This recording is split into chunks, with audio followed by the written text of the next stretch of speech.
Hello everyone and welcome back to this week's Lore of the World of Final Fantasy XIV. Last week we went into a lot of details about the maritime city-state of Limsa, which was a lot of fun to talk about. I always get so excited every time I get to talk about pirates. Today though, we are going to be exploring some of the rest of the Isle, including several settlements, landmarks, and special places scattered about Vylbrand. So, for this week, I will give you Noscea.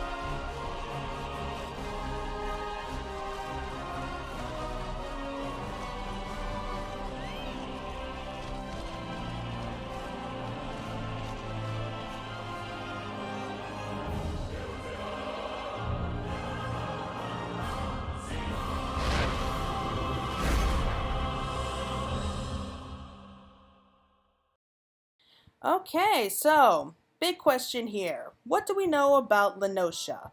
Well, Noscea is the name of the lands that are upon the Isle of Vylbrand, which is just off the shores of the main continent of Aldenard and is separated from the rest of Eorzea by the Straits of Melithor, even though it's still technically part of Ardenald. It's characterized by beautiful and vast grassy hills, warm sunny beaches, tropical forests, lakes, and floating islands, and a volcano with metal buildings surrounding it. Now, before we go any further, I am making a quick disclaimer. We're not going to be talking about all of these places that you can find in Noscea for this video. There's just so much to cover. There's just so much lore and history for each of them that I decided just to make things as easy as possible because it might become a little confusing with all of this information at once. So we will still be doing Noscea today. However, the thing with Noscea, as well as with the other three main city-states of Thanalan and the Black Shroud, there are 6 different zones, so it's a very big place.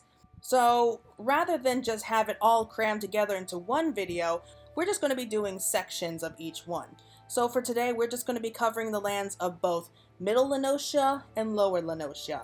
Next week, we will be going on to some of the other locations. I'm thinking that we'll be doing Western and Eastern Noscea next week.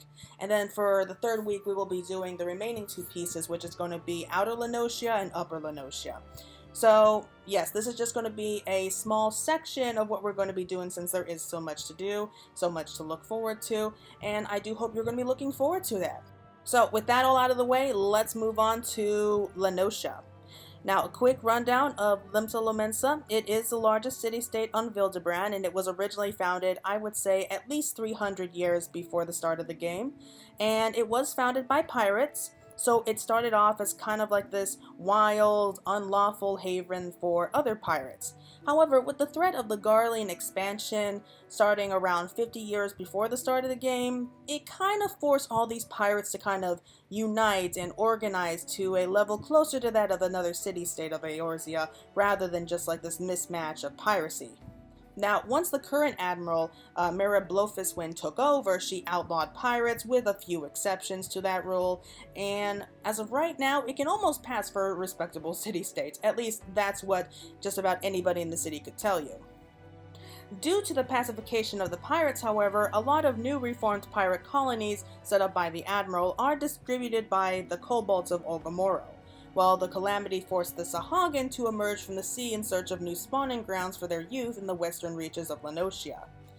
This is all information that we did talk about in last week's video, so it's mostly a quick summary, but when the pirates of the Gladian arrived here on the shore, they saw this rich, fertile land and decided to name it Noscea. They named it after one of their comrades who died from scurvy just 2 days before they arrived ashore, which was just awful bad luck if you ask me. I mean, I don't think they meant to reach landfall like within that time period. I mean, they were probably just sailing around with like a hope and a prayer and just wondering if they would ever find land, and the guy just was unlucky enough to die 2 days before from scurvy. So I I feel like that's a really nice way to kind of honor his memory. Like, even if he himself couldn't arrive there with them, like, he was still with them in spirit. So this is just a good way of remembering him. So here is actually a complete map of La Noscea and how they're all connected. This was the original map of what it looked like in 1.0, and that was before the Calamity.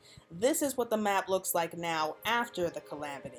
So you can see that there's a lot of changes going on here. After the Calamity, like, the lands ended up being split apart. They caused massive tidal waves and flooding. Other places had drained out of water, like, I mean, lakes and rivers are completely dried up. Other places, like, were completely overrun by the ocean. So it was a complete mess, like, after the Calamity, and it is still trying to recover to this day. In addition to that, there are 10 different aetherytes scattered throughout La Noscea that you can use to get around with, and this is also including Limsa Lominsa and the Wolf's Den. Here below is a list of all the aetherite sanctuaries, so these are safe places to go when you're out in the wilds, and we will mention each one of these locations as well.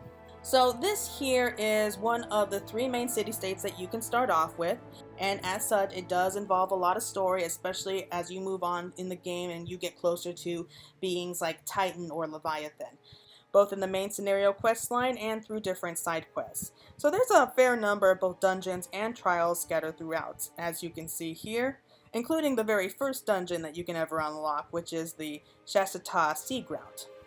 Now, if you've played up to Shadowbringers, then you would know that we don't really get to see it so much as we used to, especially since we are off in another world, but it's always really nice to visit. Now, I should also mention that La Noscea only makes up about half of the island of Vylbrand, and the other half belongs to the Cobalt, which is mostly the mountainous regions of Ogamoro, the name of the volcano, like right in the center of the island. Ogamoro is the Cobalt's homeland, and it is the volcanic mountain that can be seen on the northern horizon. This makes up the remainder of Vylbrand. So the mountain/volcano is almost entirely inaccessible to players, but we are given a kind of slight glance of what it's supposed to look like. We see all these mines during the Cobalt Beast Tribe quest, and this is just kind of a tiny glimpse of what the Society of Cobalts really looks like. Now, back in 1.0, La Noscea was a particularly popular place to go because it has various leveling spots for low-level players. It also had dodos, and those enemies dropped a lot of wind crystals and wind shards, which could be sold for a high price in those days. However, only the Marauders Guild was relevant to combat-loving adventurers, as well as the Musketeer and the Arcanist classes were kind of dummied for the original release. Limsa and La Noscea had very little activity in comparison, especially because there was a lot of teleportation issues. There was a lot of limitations about where you can go, and there was this lengthy boat ride to get to the island. By the time that airships had been released, most adventurers kind of stayed around in Udal to gather for events and sell items. So Limsa really didn't get too much love in those days because of all these restrictions, and players just don't have patience for that. Also, an interesting point in that in 1.0 we really were supposed to be getting both Titan and Leviathan, and at that point they had already finished like the opening scene of when the Cobalt summoned Titan, and it's very different to how it looks like today. It was very detailed. It was actually kind of beautiful how they did it. However, this was back in 2011, double back of both an earthquake and a tsunami in Japan in real life. And they weren't able to release it because, I don't know, I guess they just didn't want to offend anybody, and it was just for the sake of taste, and you can't really blame them for that. And really, like, in comparison to places like the Black Shroud and Thanalin, which have like all these class quests and primal battles, they were just a lot more accessible and popular compared to Limsa, with the exception of like the rich cobalt veins, mahogany trees, and packs of raptors, which most valuable meat, wood, and leather before 1.20. La Noscea kind of just was forgotten about for the most part.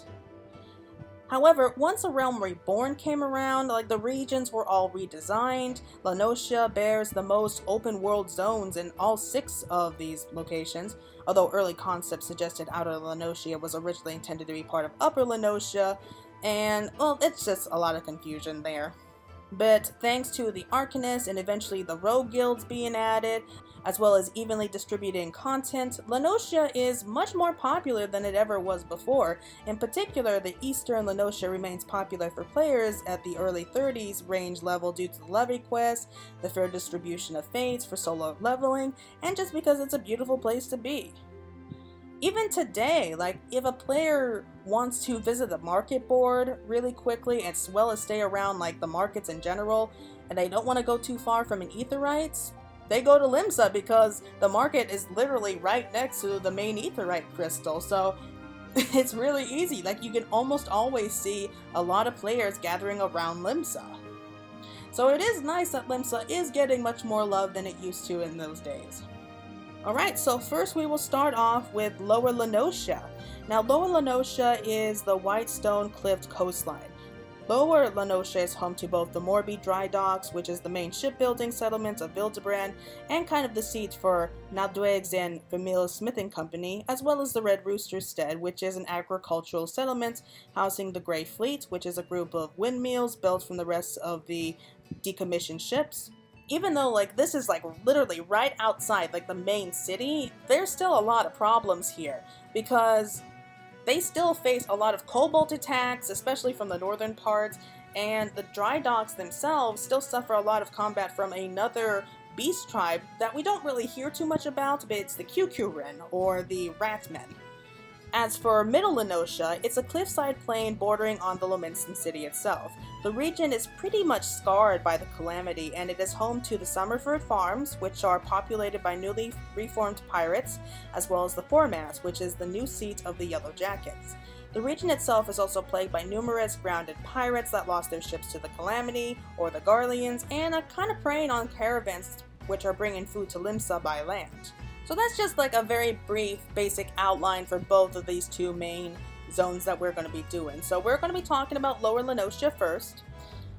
So for Lower La Noscea, there's a lot of grasslands around the southern parts of Vylbrand, and there's a farmstead in the Cedar Wood. Once a continuous peninsula damaged during the calamity caused the God's Grip to become an island, which is linked by a bridge. Players who begin their adventures as an Arcanist or Marauder will eventually be sent here to the Morby Dry Docks, and they're going to be instrumental in saving the Lominsan flagship Victory from sabotage by the Serpent Reavers. Through the Maelstrom, the Dry Docks are used to construct the World Eater, which is a special barge intended to combat the Primal Leviathan.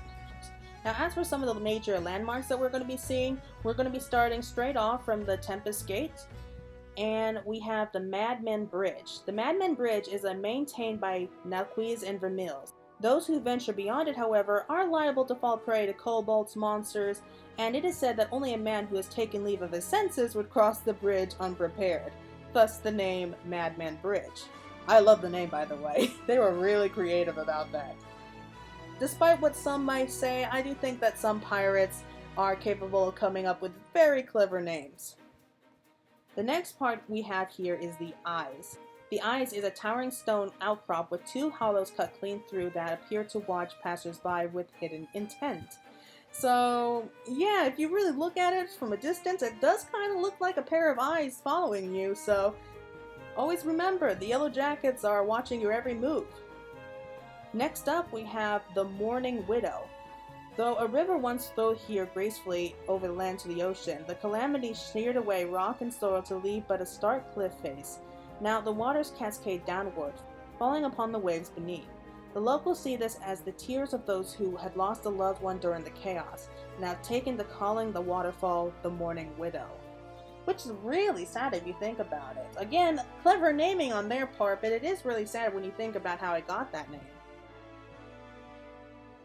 As for the gate itself, the Tempest Gate, unlike the warm winds of the Zephyr Gate, this back entrance gains its title from the gales that howl at its doors from the seas. Which is very interesting because I did not know that before doing all the studying and research on this place. So always remember, Limsa Lominsa has two large gates. The first gate, which is the Zephyr Gate, that's kind of like the front entrance. For the Tempest Gate, however, it's much more like the back entrance, like kind of if you want to just sneak in and not really have anyone kind of notice that you're there. It's interesting to think about. We also have the Oskion's Embrace. When the God's Grip bore the blunt of the great wave generated during the calamity, One section of the peninsula crumbled under the force of the water, leaving the tip cut off from the mainland. Naquiz and Vermils subsequently set about constructing this mighty bridge to cross the ravine, reconnecting the severed docks and communities within the mainland. Really nice of them to do that, because at this point they really couldn't afford to lose too much more land. I mean, if you're stuck on an island, you kind of have to make use of every little square inch of land, especially since that was where the Morby dry docks still are. We have the mainland here, and like this tiny part which was starting to crumble and fall away, it still held the Morby dry docks, which was kind of where the Maelstrom was positioned shortly after the Calamity, because their main office, like their main headquarters, was destroyed during the Calamity, and they kind of just settled here for the time being until they were able to get back on their feet. Now that's kind of everything that you see here during the Morby Bay area. Next up, we will be moving on to the Cedarwood. Once home of a mighty fortress, Cedarwood's trees grew straight and strong, and found use as masts and decks upon many a Noscean vessel. After years of logging, however, the area is nigh unrecognizable, and its flora is almost completely changed. So once again, it's a sad fact, but people do tend to ruin everything that they touch. So there are still some trees that you'll see scattered throughout here, but most of them is gone. So I do think that they are much more careful than what they used to be. I mean, they're at least taking care to try to plant some more trees here, otherwise they won't have anything left. But it's going to take a long time before that kind of damage is rebuilt. Now for this area, there's actually three main, I wouldn't say settlements, one of them's a settlement, but there's three main landmarks that you kind of have to pay attention to. One of them is the Red Rooster Stead. Now there's no aetheryte for this place, so it's really much more of a kind of a little settlement that you can go and visit. The farmers on the Red Rooster Stead will rarely shy away from testing their agricultural acumen on exotic crops or untested growing methods, and they take pride in their willingness to sacrifice a harvest if it means a better yield and autumn hence. The plantation's name is said to have taken from the bloody cockfights held after nightfall for the gamekeeps. Ooh, that's not nice. Once again, you can tell that this is a rough city to kind of live in. Now, the next part of here, it's not technically part of the Red Rooster Stead, but they are right next to each other, and that is known as the Grey Fleet. Sitting up high on top of the Widow's Cliffs on the southern eastern coast of Vylbrand, we have the Grey Fleet. Now, these are a series of windmills that were built to harvest the constant southerly winds funneled down through the Strait of Merthor, and thanks to that wind, they use it to power their windmills, which grind the region's wheat and fold its wool, which is another really clever way to go about it. And the thing about the Grey Fleet here, all of these buildings were actually kind of recycled from old ships, like old pirate ships, like old shipwrecks and everything. So I'm glad to see they are starting to learn about recycling there. And kind of the last area here too, there's really not much more to it, except for the fact this is the Blind Iron Mines. Though operations have all but ground to a halt within the Blind Iron Mines, in its heyday, the air inside was so full of dust to rob men of their sight, which is how they got the name the Blind Iron Mines. So apparently there was so much iron that you can get from these mines that there were just so many people who were working trying to dig out all that iron that they couldn't see because of all the dust that everyone was digging up. Again, it's not really a major place that people spend their free time. I mean, I don't know about you, but spending their days in a mine doesn't seem like a very healthy lifestyle if you ask me. Now we'll be moving downwards to the God's Grip, which is kind of on the lower part of Lower La Noscea. Legend has it that it was the hands of the Wanderer and the Navigator that shaped this peninsula, which extends alongside the western shores of Morby Bay. During the War of the Magi, it was here that the Nemean Royal Marines took up Ondapore host by surprise and repulsed its attempts to land upon its cape. The conflict has since become known as the Battle of the God's Grip. So here we actually have just really one major settlement, I suppose you could call it, with only just a few minor landmarks in comparison. So first off, we have the Morby Dry Docks. Now the Morby Dry Docks main office of Naquiz and Vermils are presently bustling with shipwrights working to finish the Victory, which is their first large-scale vessel to be constructed after the Calamity. And it's also the place where you can find one of the aetheryte crystals. So if you want to teleport straight over to Lower La Noscea, this is really the only place that you can do it. So it's bustling, it's always busy, it's full of shipwrights, and it's actually a really decent stronghold. It's a really nice settlement. And since Limsa is a city on the water, I mean, most of their economy is based off the sea. So this place is very important in the fact that their ships are getting built in a timely manner. Though I have to say that it has been some time since I last went to the shipyard to check on it, and they still seem to be working on the Victory, and I really have to wonder, like, what's taking so long, people? But yeah, this is without a doubt the largest settlement that you're going to find in Lower Noscea, perhaps the safest, if you don't mind running across half of the rest of Lower Noscea to get to it. Next up, we have the Salt Strand. Now, this was actually struck by a fallen shell of Dalamud's outer shell, so it's a massive amount of concentrated ether that was released from just below the surface of the Rotano Sea.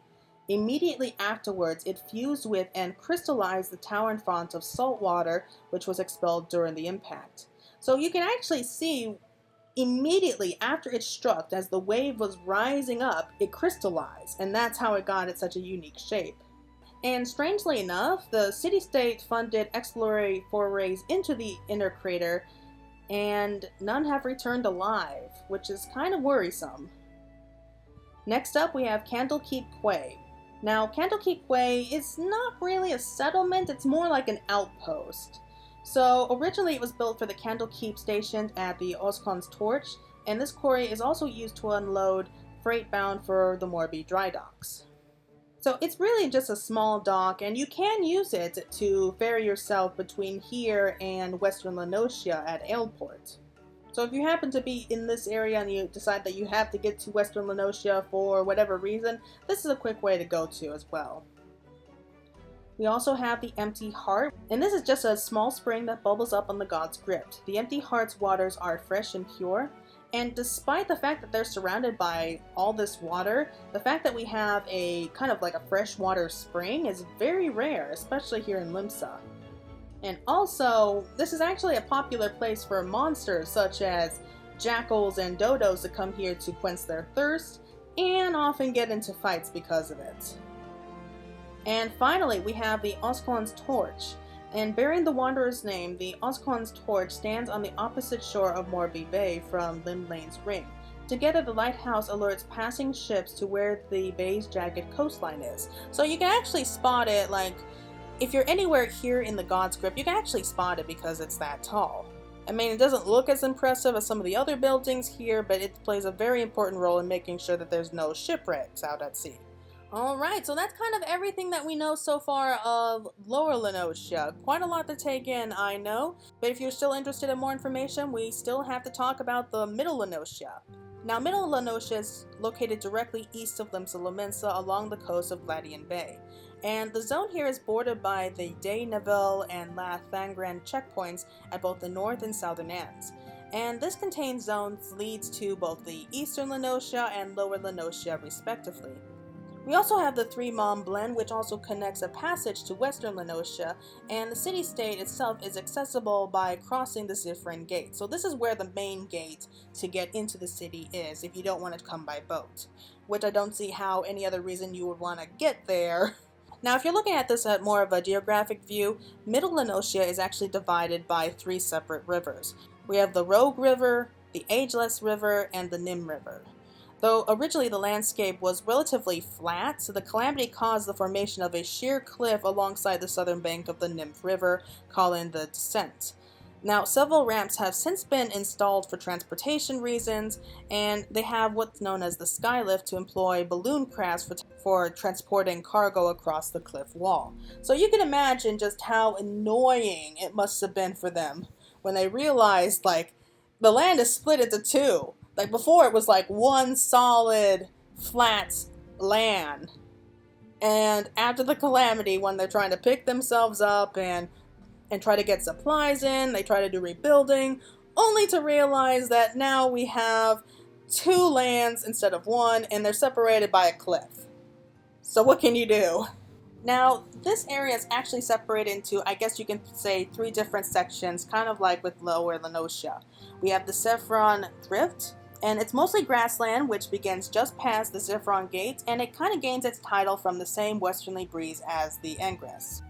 So we're going to be starting off here, and we're going to get a look at Gladian Bay. Gladian Bay was named in honor of the great vessel that bore Limsa founders from the northern seas to their new home. Scholars have recently discovered that it was known as the Bay of Nymph in the 5th astral era. So this stretch of water, like this patch of water, is directly underneath the city of Limsa. And you can actually see it best here from this point of view, like from Middle Noscea. Next up, we have the Rogue River. One of the 3 streams that flow throughout Middle Noscea, the Rogue River did not exist until the calamity sundered the land and opened up a new path for the water. And if you're wondering about how it got its name, it's not because of the Rogues Guild. It got its name because thieves used the river to transport their ill-gotten goods in the early 7th Umbral era. So probably when people were trying to pick themselves up and like kind of get help, and they try to be reunited with their loved ones that were lost like during the whole calamity, they were probably going around looting all these houses, these farmlands, probably even the main city itself, and they just used this river to kind of get around and do all their shady dealing.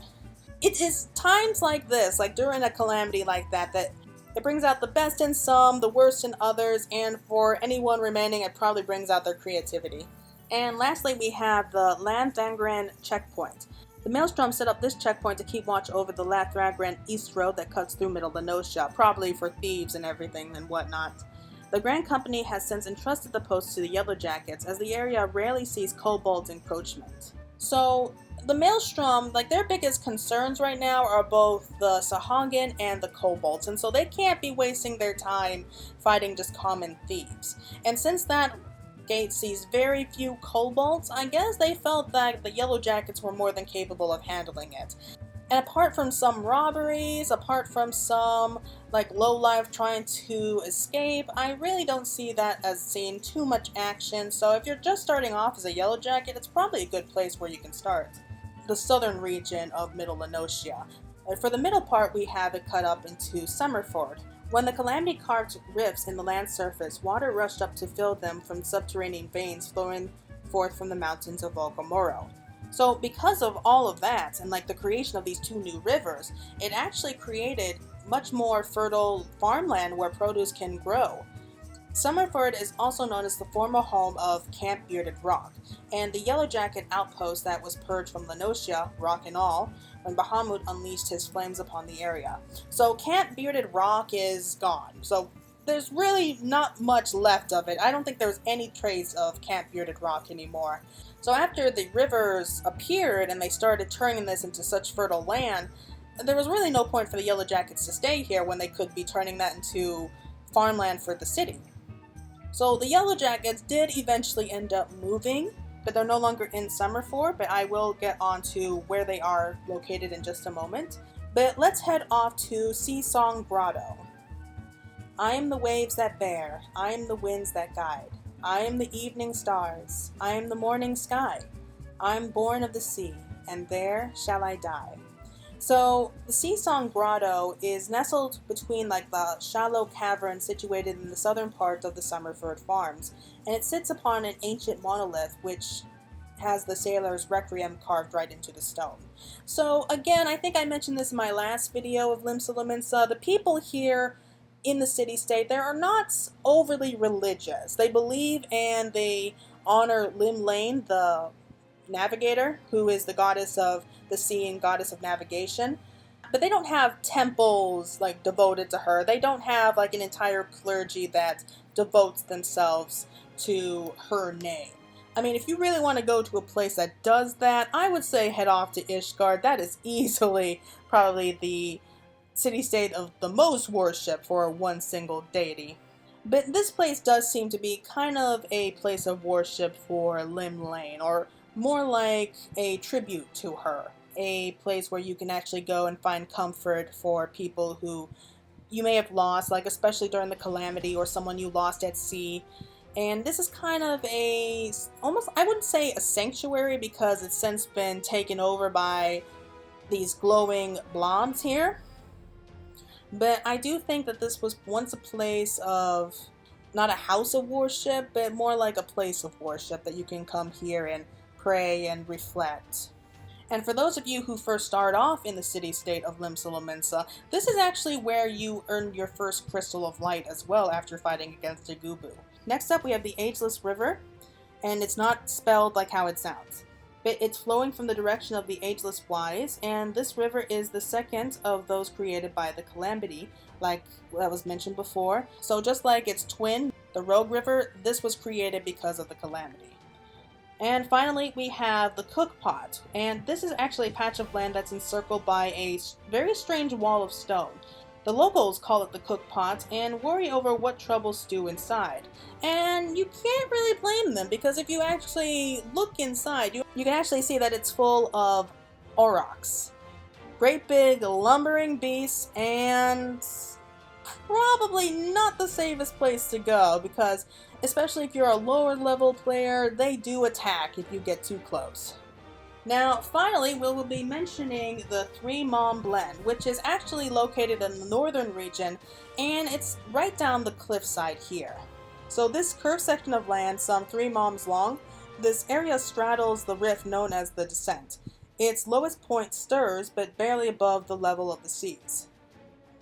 So if there is like a massive flood or like a rainstorm, like this place will easily be flooded, so it's actually a place that you want to keep an eye on. So here, this is where we have the Descent.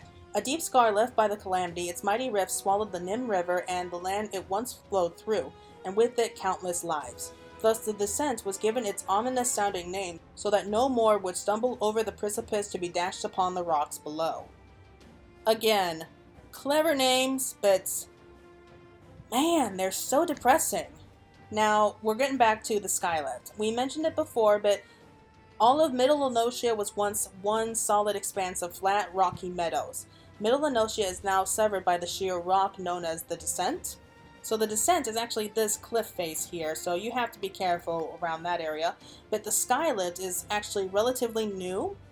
It was built within the last 5 years after the Calamity, and it is to maintain overland trade routes from the easterly ports of Aleport and Bronze Lake. And it was actually built to maintain overland trade routes from the easterly outposts of Aleport and Bronze Lake. Lominsan engineers created the Skylift, which is a tower of wooden scaffolding outfitted with pulleys, winches, and lighter-than-air balloons. Really clever way of actually dealing with catastrophe. Now, as for the Nim River itself, the main river itself was mostly destroyed because of the Calamity, or pretty much ran dry, but you can actually still see a sliver of it down here below. The Nymph River flowed forth from Bronze Lake, and this river has been named in honor of the ancient Nemean temple discovered in its headwater. So you really can't see it so well from this angle, but it's directly below us here, so it's nice to see that it didn't fade completely. It just mostly dropped out of sight for the time being. Anyway, if you really want to get a better look at it, we have the Road Whisper Canyon. Little more than a shallow valley, but 5 years past, Road Whisper Canyon was carved into the gaping gorge in a matter of moons after the Calamity drained Bronze Lake and dramatically altered the course of the Nim River.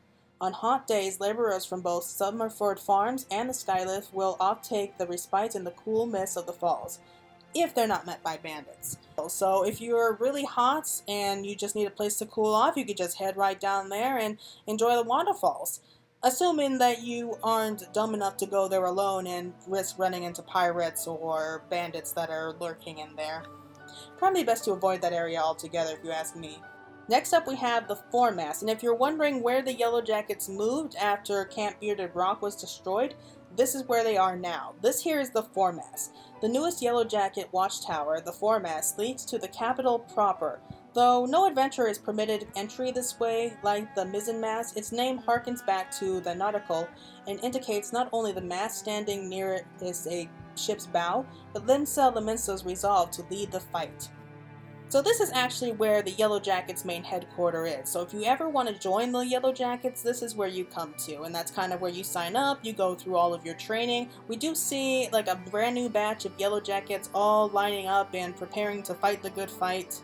And we have one more place to discuss. It's going to be really quick. It's known as the De Nivelle Checkpoint. From De Nivelle Checkpoint, the Maelstrom keeps vigil over the road in the hamlet Wineport. in order to watch for the Garlean forces that have advanced into eastern La Noscea. And because of that, because it does see a lot more trouble, this one is much more heavily manned and kind of secured compared to the La Thragren checkpoint.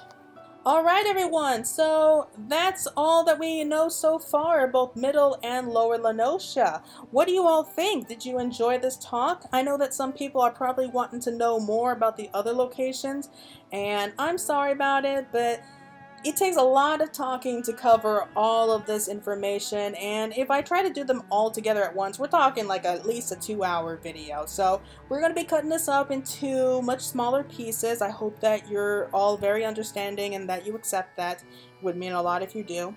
But otherwise, what you all think? Did you enjoy my video? Are you interested in learning more about the lands of La Noscea? If you are, then join in next week, where I think that we'll be covering 2 other locations. Maybe we'll cover all 4 at once. It depends on how it goes. But otherwise, everyone, thank you so much for watching. I hope that everyone's staying safe and healthy out there. And until next time, take care.